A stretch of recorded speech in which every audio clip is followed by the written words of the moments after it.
My name is Lisa Summerscales, and this is Video Game Purgatory. And if you stole the computer you're watching this on, you better pay close attention, because today's episode is pirating a video game and then complaining about its quality is like cheating on your partner and then getting upset when the sex is terrible. But game developers have a long, hilarious history of inserting glitches into the pirated versions of their games, and then calling the players out when they complain about the bugs they've discovered. Detective Obvious.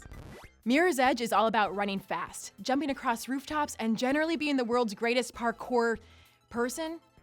Parkourist? Parkour-A? I don't know. Here's what it's supposed to look like. And here's what it looks like if you took the old 5-finger virtual discount. At certain checkpoints, pirated copies force you to slow down. Like, your fearless heroine is suddenly thinking, oh god, what am I doing? I could be killed. Oh my god, I should just go back to school and get that accounting degree. I am so high up. Oh my god. And if you try to soldier on and make the jump anyway, the game stops being a thrilling simulation of peak physical fitness and starts simulating what would happen if the average gamer tried to pull those moves off. At that point, you're either forced to pay for a legitimate copy or put the money towards a gym membership so you can take to the rooftops yourself. The Serious Sam games are about shooting everything all of the time forever. If you aren't playing at a solid 30 BMO per M or Baby Monsters Orphan per minute, you're doing it wrong. So when the sweet scorpion boy shows up, your first, last, and only instinct would be shoot it with enough bullets to overthrow a banana republic. There's just one tiny little issue. Much like the internet's inexplicable love affair with the B-movie, the scorpion monster will not die. The hero, Steve, could give up on the shooting life, buy a place in the Bahamas, and start a family. And the scorpion would still be knocking on his door to rock his goddamn face off like some sort of powerful storm. A cyclone, maybe. Oh, and if you somehow manage to survive it, well, the game eventually locks your camera, forcing you to look up and just shoot wildly at the sun as your enemies rip you to shreds. Wow, that's kind of how I want to go out in real life. It's less than an ideal way to get stuck in a video game. Crysis is another game about shooting everything in sight, and the goal is to either save the world from evil aliens or save your local community center from an evil property developer. I forget which. But either way, if you're using a stolen copy, the gunfights look a little different. Yes, you are being shot with dozens upon dozens of chickens like you stepped into Colonel Sanders' wet dream. But you can fight back with more chickens. Having a chicken bounce off your face is about as dangerous in this game as it is in real life. It's dangerously adorable, but it's not an effective use of force. So, you and your foes are doomed to wander the battlefield, ineffectively spraying poultry at each other for eternity, and a metaphor for the futility of war that just goes great with honey mustard. A game named after a crime is tempting fate when it comes to piracy, but its developers knew just how to handle that ironic quirk. The pirated version begins normally, but the game soon starts to simulate the experience of pounding back a half a bottle of tequila before picking up your controller. Ew, it looks like a modern action movie, and it gets worse. You can't even stand in your own bedroom without looking like the last known footage of a man whose body was found deep in the woods, surrounded by candles and dead animals.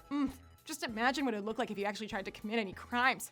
Oh yeah, and all the cars that you get into are smoking pieces of junk that never stop accelerating and eventually just blow up. And the camera kicks in. Do you understand? Let's go to the next clip. Arma 2 is a more realistic shooter. It tells a serious political story.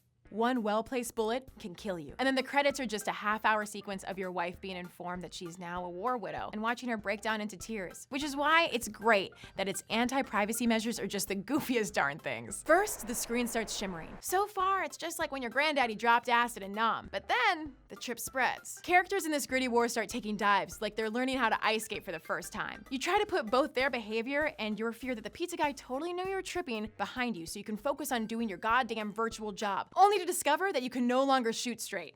That's either a metaphor for giving into a life of crime or just a funny way to screw with people. But if the battlefield slowly falling apart around you is too freaky, don't worry. Soon you'll be far, far away from all of this chaos.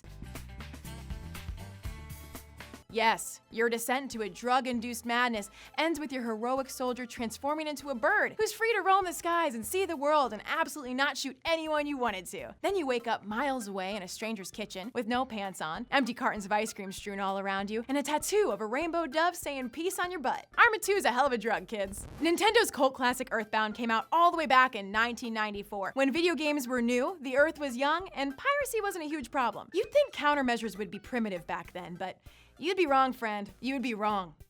Did you see all those dogs, birds, and snakes? Those are all enemies. If you're a pirate, the game adds so many extra bad guys to the screen that you're constantly getting sucked into unwanted fights, slowing your progress to an unusually sluggish crawl. The game basically says, Oh, you wanted to play Earthbound, huh?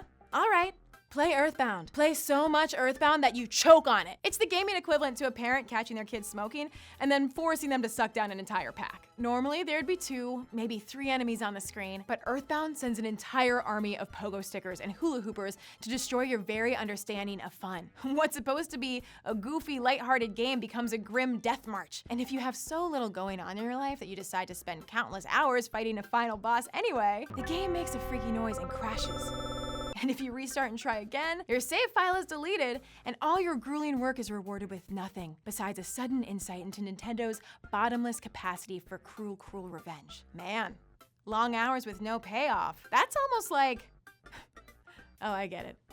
Well played, Nintendo. Well played. Join us again next month for a new episode of Video Game Purgatory that's 100% legal. Or maybe it won't be.